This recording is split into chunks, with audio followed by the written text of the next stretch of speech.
Bonjour à tous et bienvenue dans cette nouvelle vidéo. Aujourd'hui, on va parler d'un sujet qui est très intéressant et qui me plaît particulièrement. On va parler des différentes complications qu'il peut exister dans l'horlogerie. On va commencer par comprendre ce qu'est une complication et à quoi ça sert. Et on va commencer par des complications assez simples pour par la suite augmenter au fur et à mesure en technicité tout le long de la vidéo. Pour commencer, une complication, qu'est-ce que c'est? Une complication, en gros, ça désigne toute fonction autre que l'indication de l'heure, de la minute et de la seconde, que ça soit sur les montres à montage automatique ou manuel. Après, c'est vrai que la seconde peut faire débat, certains la considèrent comme une complication, d'autres non, car il y a différentes manières d'afficher la seconde. Il y a la manière la plus courante qui existe, donc qui est la seconde centrale. Il y a aussi la petite seconde, où l'on va retrouver justement cette seconde dans un sous-cadran de la montre. Il y a aussi les manières un peu plus techniques, comme la seconde rétrograde, qui est une seconde qui va se déplacer sur un arc de cercle, et quand elle atteindra les 60 secondes par exemple, l'aiguille redescendra à 0. Il y a aussi la seconde morte, qui est plus compliqué à réaliser. En gros, c'est une seconde qui va se déplacer de seconde en seconde,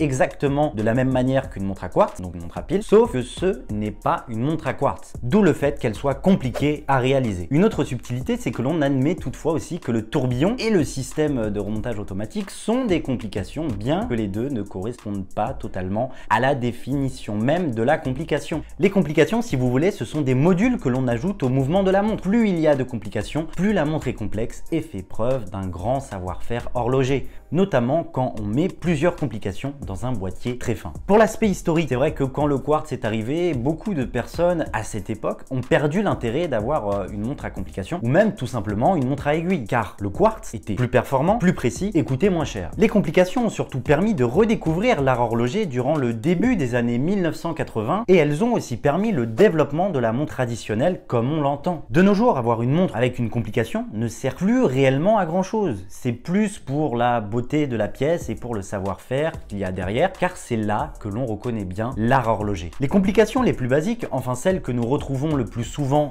sur une montre, il y a tout d'abord la date, c'est-à-dire le guichet date, où justement on peut voir son numéro de jour dans le mois. Dans la grande majorité des cas, le guichet date se positionne à 3 heures sur la montre. Après, bien sûr, il y a quand même quelques subtilités. Il y a d'autres manières d'afficher la date, notamment le fait d'avoir une aiguille qui va pointer le chiffre du jour. Il y a aussi la grande date, comme son nom l'indique, elle est plus grande, donc beaucoup plus lisible. La grande date nécessite deux disques qui tournent séparément. Le disque de gauche est numéroté de 0 à 3 et celui de droite de 0 à 9. Une autre complication que l'on a l'habitude de voir généralement sur une montre, c'est l'affichage du jour qui vient généralement, rarement, sans l'affichage de la date. Il y a différentes manières d'afficher le jour, soit en toutes lettres, soit en abréviation. Autre complication que l'on retrouve assez souvent, c'est le chronographe. Attention par contre, il ne faut pas le confondre avec le chronomètre. En horlogerie, le terme chronomètre est une montre de précision capable d'afficher le temps à la seconde. Pour bénéficier du terme chronomètre, la montre devra passer certains tests délivrés par un organisme indépendant. Le plus connu est le COSC, pour Contrôle officiel suisse des chronomètres, qui effectue une série de tests durant plusieurs jours pour mesurer et contrôler la précision du mouvement sur différentes positions à différentes températures. Le terme chronographe, quant à lui, désigne une fonction additionnelle, une complication permettant de mesurer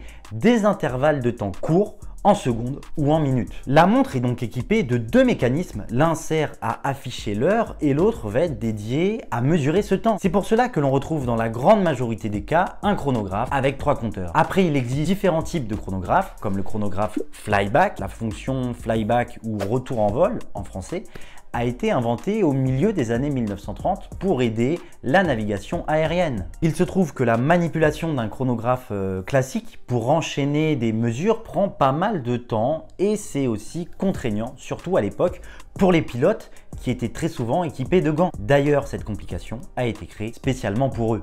La fonction flyback fonctionne pratiquement de la même manière qu'un chronographe classique. Elle permet en une seule pression sur le poussoir de remise à zéro de réinitialiser le chronographe et de lancer instantanément une nouvelle mesure, ce qui était très pratique pour les pilotes à l'époque. Il y a aussi le chronographe à rattrapante qui permet de mesurer le temps intermédiaire. La rattrapante est une seconde aiguille des secondes qui est parfaitement superposée à la première. Elles vont commencer par tourner simultanément et dès que l'on appuiera sur le poussoir, l'une d'elles s'arrêtera, quant à l'autre, elle continuera de son chemin. À part si on rappuie sur le poussoir, la seconde s'arrêtera également. Lorsque le temps est relevé, il suffira de rappuyer une nouvelle fois sur le poussoir et l'aiguille qui s'était alors arrêtée va rattraper l'autre, d'où le nom de cette complication. Les chronographes étaient très utiles à l'époque, notamment dans l'automobile ou dans l'aviation. Ça, c'était pour les chronographes. Il existe après d'autres complications comme l'indicateur de réserve de marche, qui est très utile sur une montre manuelle, car rappelons-le, une montre qui dispose d'un remontage manuel veut dire qu'il faut la remonter manuellement à la main en fonction de sa réserve de marche. C'est là que l'indicateur de réserve de marche joue un rôle important, car il va permettre de savoir le temps qu'il reste à la montre avant qu'elle ne s'arrête et de savoir qu'il faut la remonter ou non. À titre de comparaison, c'est un peu comme l'indication d'essence dans une voiture. Une autre complication que l'on voit très souvent sur une montre, ce sont les montres GMT. GMT qui signifie Greenwich Mean Time, en français heure moyenne de Greenwich, qui est un méridien traversant l'Observatoire royal de Greenwich en Angleterre. Cet observatoire a servi de référence temporelle dans le monde pendant la majeure partie du XXe siècle avant d'être remplacé par le temps universel coordonné, dit UTC, en 1972. La fonction GMT permet de lire plusieurs fuseaux horaires sur une seule et même montre. Pour cela, on va retrouver une aiguille supplémentaire des heures qui fera le tour du cadran une seule fois par jour et l'aiguille sera différente de l'aiguille des heures traditionnelle afin de permettre une meilleure lisibilité. Et on va se servir de cette lunette GMT pour lire cette heure, bien évidemment. Cette complication a notamment été beaucoup utilisée pour les pilotes qui avaient justement besoin de connaître les différents fuseaux horaires en fonction de leur vol. Une autre complication que l'on retrouve assez souvent, c'est la phase de lune qui permet de voir la forme de la lune au jour le jour. C'est une très belle complication, c'est vrai que beaucoup l'apprécient car c'est assez beau à voir. Maintenant, on va passer à des complications un peu plus techniques et quoi de mieux que de commencer avec le tourbillon. Le tourbillon a été inventé par Abraham Louis Breguet en 1801. Le tourbillon est l'une des complications horlogères les plus abouties. Cette complication a été créée pour compenser les effets de la gravitation terrestre sur la marche du mouvement. La fabrication de cette minuscule cage mobile abritant le balancier spiral et l'échappement requiert quand même un savoir-faire extrême qui demande énormément de temps. Il se trouve que le tourbillon était très pratique à l'époque où l'on portait encore des montres de poche car les montres se trouvaient principalement toujours en position verticale, ce qui fait que la force de gravitation exerçait une influence négative sur la marche du mouvement. Pour résoudre ce problème de gravitation terrestre, Abraham Louis Breguet eut l'idée d'installer l'ensemble de l'échappement dans une cage mobile qui effectue une rotation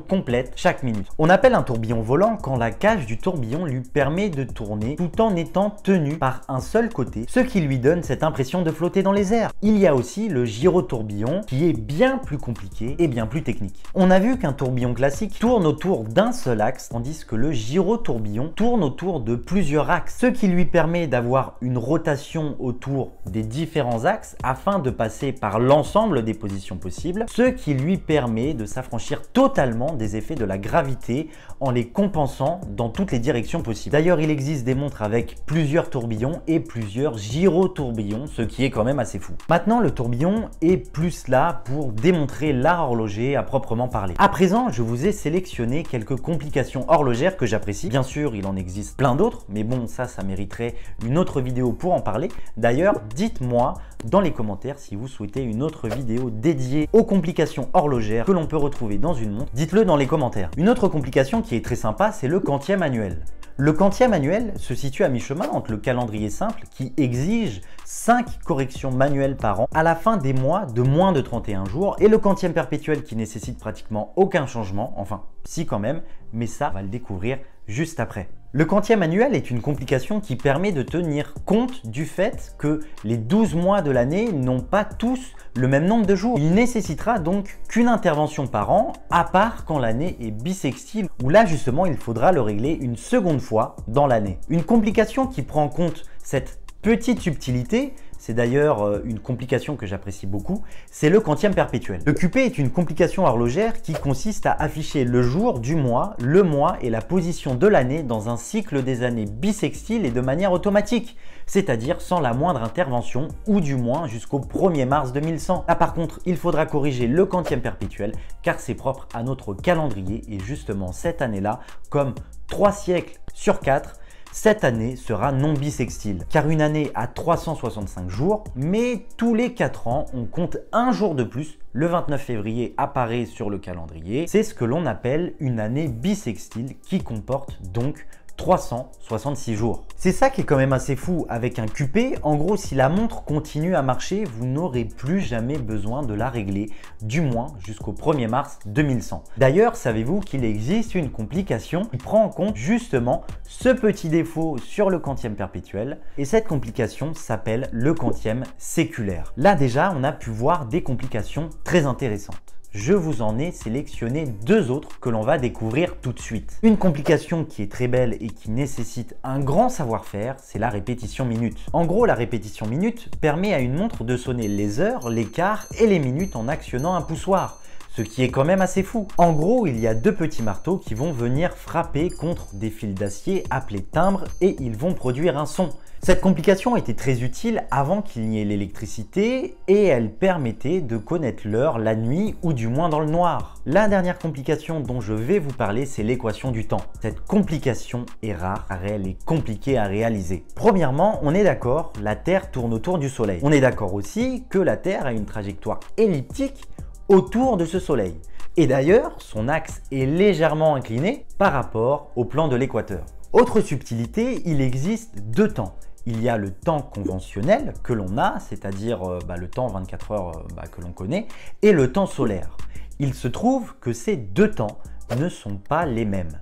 Pourquoi? Car la course qu'accomplit la Terre autour du Soleil est irrégulière, ce qui veut dire qu'entre ces deux temps, il va avoir un léger écart. L'écart entre l'heure conventionnelle et l'heure solaire varie. Il y a une avance maximum de 14 minutes, notamment le 12 février, ou un retard maximum de 16 minutes, notamment le 3 novembre.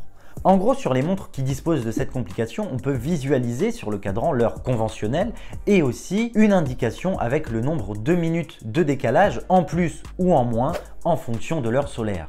Il existe aussi l'équation marchande qui est un peu plus technique et là, cette fois-ci, les montres possèdent deux aiguilles des minutes dont l'une indique l'heure conventionnelle, donc c'est celle que l'on a, et l'heure solaire, ce qui permet en gros une lecture immédiate sans calcul. Ce genre de complication était surtout réservé à la navigation maritime car l'horlogerie a joué un rôle très important à l'époque où le GPS n'existait pas encore. Ça permettait notamment aux navigateurs de se situer sur le globe. Il existe énormément d'autres complications, encore plus compliquées les unes que les autres, donc n'hésitez pas à me dire dans les commentaires si vous souhaitez une autre vidéo sur les complications horlogères et dites-moi également quelle est pour vous votre complication préférée. Si vous voulez découvrir les différents mouvements de montre qu'il existe, cliquez sur la vidéo qui s'affiche et moi je vous dis à tout de suite.